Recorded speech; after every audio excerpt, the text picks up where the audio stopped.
Previously on 30 in 30. I met Jackson DeVille throughout the first pitch in a baseball game while wearing that outfit and finishing the day off on a scooter.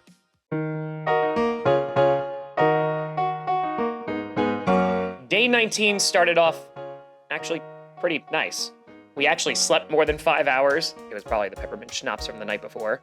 And so we slept in until like 7 o'clock. Now, I didn't have anything scheduled with the Buccaneers today. It was a Saturday, and when I called them months ago, they told me they didn't host stadium tours on the weekend until usually around the start of the season. But I was determined, because if there was one thing I needed to see on this trip, it was the pirate ship. The stadium would be cool too, but really I just wanted to see the pirate ship.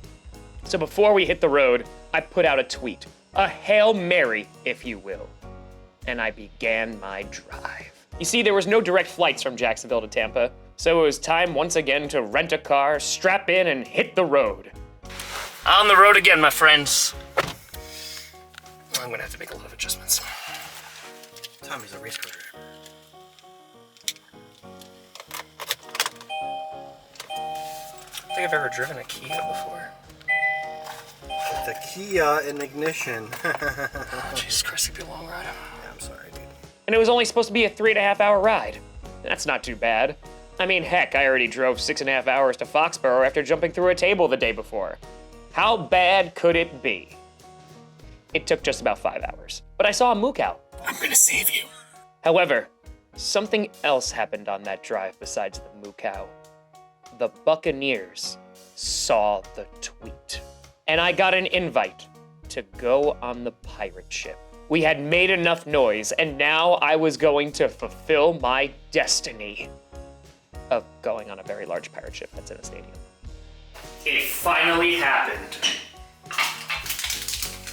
Wow. I can't use the hotel soap.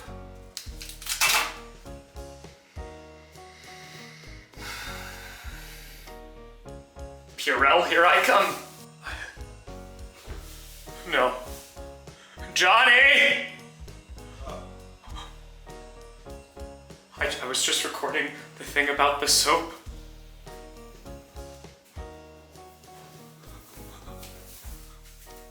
Oh my god.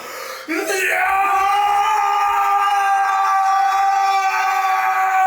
We got to our hotel, and it was over 90 degrees. Over 90 degrees is not friendly top weather. I asked the very nice person at the front desk how far the stadium was, and she said it was a 15-minute walk. I said no problem, and we set out on foot. And then realized it was more like a 30-minute walk. I wore jeans. My legs were cooking like pasta noodles.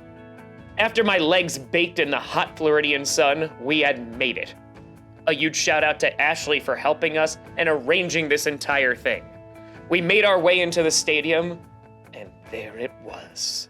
The pirate ship, in all of its glory. Also, did you know the concourse was actually designed by Disney? Fun fact. But back to the pirate ship. I walked aboard the mighty vessel in awe. I even fired the cannons. Okay, I didn't, but here's a cool sound effect to make it seem like I did. And it was while I was on the pirate ship that I got a crow's nest view. That's a ship reference. See what I did there? Of this magnificent stadium. It was so open, so unique from every other stadium that we had seen before. But again, I really just wanted to see the pirate ship, and the Buccaneers were nice enough to let us do that, so I didn't want to push it. Oh my god, it's so loud! But the experience was worth every second of that drive. After leaving the stadium, there was an awesome event celebrating Juneteenth, which had local vendors and music right next to Raymond James Stadium. Johnny and I perused. Johnny got a meal. It was very spicy. And then it was time to head over to the fan event at a local park. Where were we meeting up? The Cancer Survivors Plaza. Because some things on this trip just worked out. It was a 3-hour event featuring fans from all over Florida and also a lizard. It was a fantastic time. People even did a mini raid of a local business while they were waiting for me to get there. But the best part about the entire event was that it was Johnny's birthday. And I had given some folks a heads up. And this happened. Happy birthday!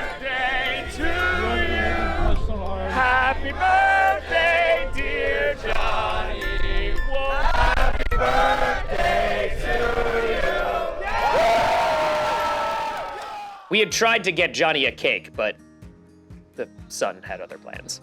But he got lots of other gifts, so that was really nice. It was a great experience. I also got asked about the NFC Championship game. A lot. It hurt. The energy and the enthusiasm in the crowd was very apparent. It was just nice that another Tom had come back to Tampa. There were new fans, of course, after Tom Brady came into Tampa and won a Super Bowl, but there were also diehard fans who had witnessed the Buccaneers' first Super Bowl in the early 2000s. And a few things were very clear after leaving that fan event. It rains a lot in Florida, and those fans love their team.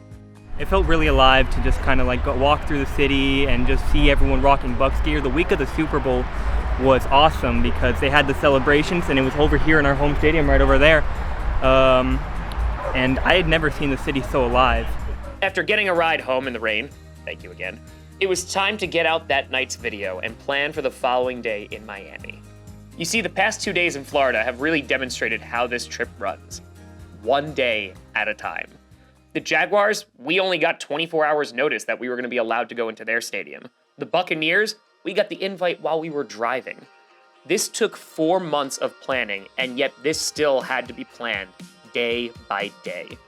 We had to leave room for teams to say yes, or plane delays, or traffic.